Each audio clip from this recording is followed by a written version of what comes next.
What is going on there, YouTube? And welcome back to another comic book video. This is the channel where we sit down and cover different comic book videos from different comic book companies. This time, we're going to jump back over to DC Comics and continue our coverage over the DC New Frontier storyline, where we pick up with issue number 2 in this video, where it gives us more characters we love, but also shows that for some characters, they are beginning to realize why the world truly needs heroes. So if you like today's comic book video, please hit that like button down below and also subscribe to the channel for more content to come in the near future. But I do hope you enjoy today's video. With this next issue of the New Frontier, we are now in chapter 4 in this overarching story, where we pick up this time with Martian the Manhunter in the year 1955. And the way we meet him is through another character named Sal Edrell. Sal never saw Martian Manhunter's real appearance, but when he does, he has a heart attack. But with his dying words, he tells the Martian the Manhunter that the world is not ready for someone like him. We also learn that Sal somehow teleported Martian the Manhunter here, and now he's stuck on Earth. Now we finally get a look into the idea of Superman and Wonder Woman in this world. We only got a newspaper that spoke about them in the last issue. Here we actually see that Superman and Wonder Woman were sent to other countries that were heavily affected by the war. Except when Superman flies by an area, he sees a bunch of dead bodies on the ground and wonders what happened. That is when he follows the voices that sound like they are celebrating their latest victory, where he finds Wonder Woman and a group of ladies celebrating, telling him it was them who killed those people he found. Now, for Superman, what they did is wrong, but you have Wonder Woman explain that when she was out here on a mission that she was sent on by America, she found these women who were captured in cages, realized that they needed to be free.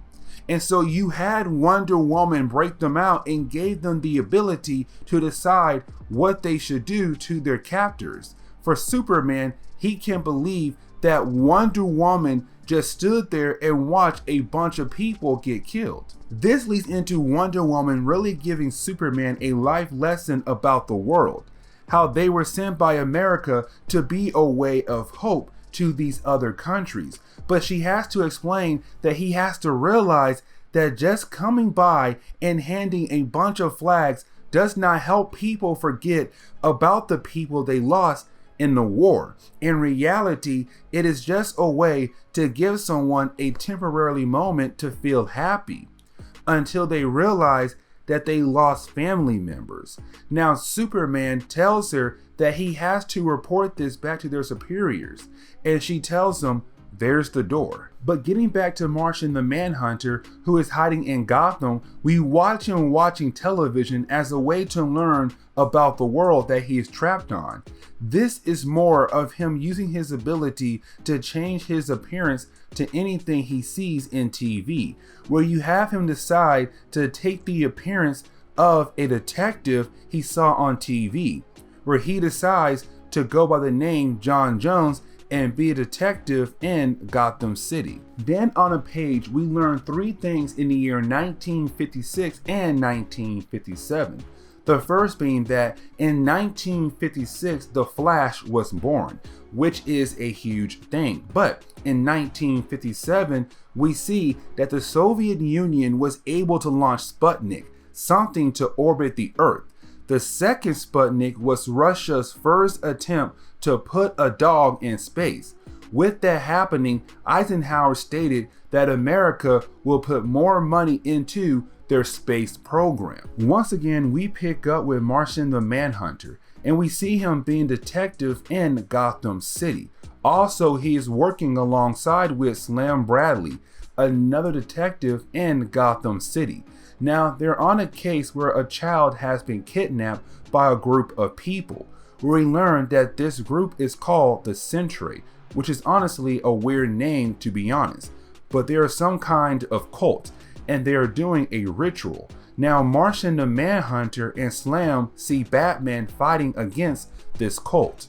Honestly, this was a moment where you have Batman showing John about how capable of a fighter he is. But this is the moment where you learn that John, Martian the Manhunter, is weak to fire like his main DC Universe counterpart.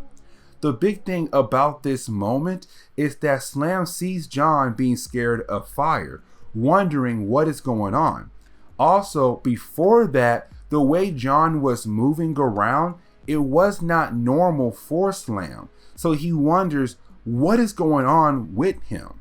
But Batman and the detectives are able to beat this cult.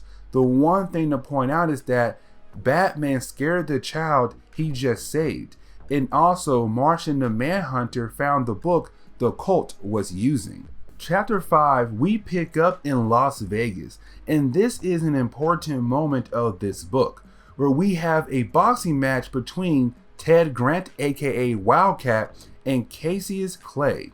This is a big moment because you have more characters introduced to us, like Ted Grant, but also his fiancée, Selina Kyle. Oliver Queen and Lois Lane is there too, but she is with Bruce Wayne. On the other side of the arena stands, we get the return of Hal Jordan and Kyle Morgan as well, where we see Ted Grant trying to fight to keep his championship belt. So we see him struggling at first, where it seems that he might lose this fight. Except, of course, he is able to come back to win the fight at the very last second. But after the fight, at the after party, we get to learn more about how the characters feel about vigilantes in this universe. Also the fact where some characters are at. For example, you have Oliver Queen tell Bruce Wayne and Lois Lane that Alan Scott, the original Green Lantern, and also Wildcat Justice Society's friend, was also watching the fight, but had left. Now, we get an idea that Lois Lane does not like the idea of vigilantes, but she liked the ones who work for the government like Superman and Wonder Woman. But the conversation is over because we get the return of Richard Flagg and Carol Ferris. Of course, Richard Flagg is the leader of Task Force X, a group that works for the government. Carol Ferris is known in the main DC universe as the love interest for Hal Jordan. Now, another character we learn that is there is the character Iris West. Now, this is our first time seeing her in person. We learn she was around because she wrote the article we saw in our last video. But she is on the phone talking to Barry Allen, where we learn a year before this, he gained his Flash powers.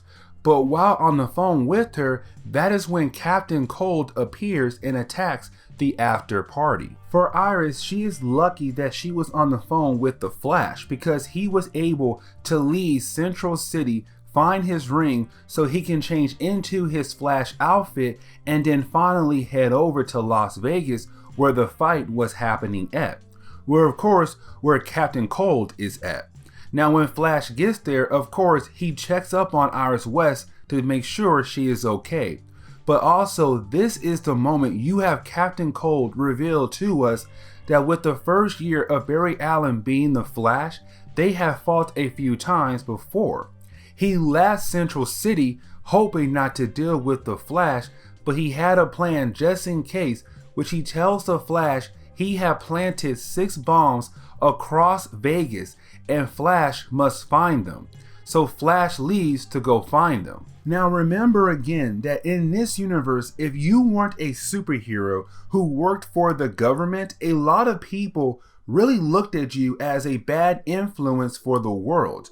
But we see that old heroes who were part of the JSA, like Ted Grant, actually like what the Flash is doing, which is saving lives, but mentions that Jay Garrick would love to see this new Flash because Jay Garrick was the first Flash like in most DC universes.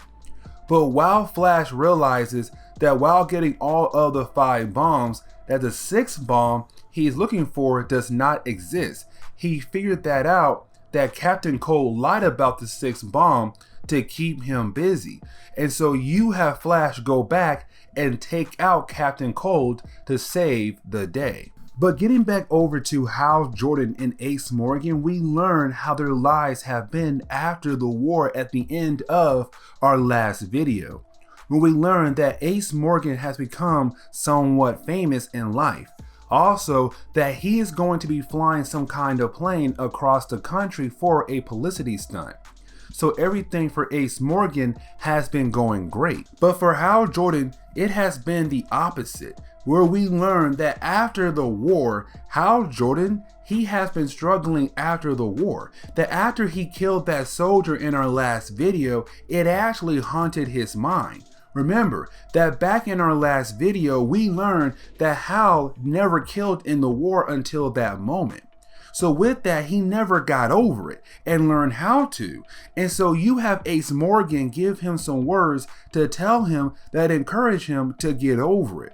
But the point of this section is to show that Ace Morgan had actually wanted to tell Hal about setting him up for a job at Carol Ferris' company. And so Hal is excited because his dad used to work there and happy to go there. The book ends on that point right there until we go to issue number 3.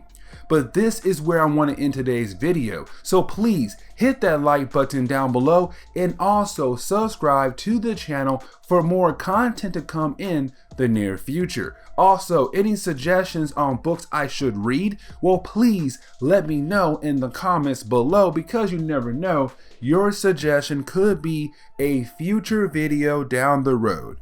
But I'll see y'all next time.